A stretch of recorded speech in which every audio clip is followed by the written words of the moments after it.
دریائے ستلج کی تباہ کاریاں جاری ہیں۔ مختلف علاقوں میں ہزاروں ایکڑ پر کھڑی کپاس، دھان اور تل کی فصلیں سیلابی پانی میں ڈوب گئیں۔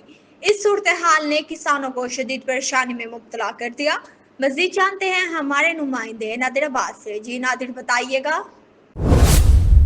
جی میں بالکل اس وقت موجود ہوں دریا ستلج کے مقام پر۔ پانی کا بھی بہت تیزی سے جاری ہے اور کوئی فصلیں کھڑی کر بھی تباہ ہو چکی ہیں اور اس میں 18 مولہ جات بھی شامل ہیں جو لوگ نقل مکانی کرنے پر بھی مجبور ہیں۔ میرے ساتھ شہری موجود ہے، مزید ان سے جانتے ہیں اس کا کیا حال ہے۔ جی السلام علیکم۔ وعلیکم السلام بھائی جان، یہ ہماری فصل بالکل تباہ ہو چکی ہے۔ مکئی، گندم، کپاس، سب کچھ مال جان ہمارا سب کچھ چلا گیا ہے، ٹھیک ہے نا۔ ہمیں یہ ہماری طرف تو ابھی نہیں پہنچا، ہمارے علاقے میں پہنچ گیا ہے جس میں بہت صورتحال بہت خراب ہے۔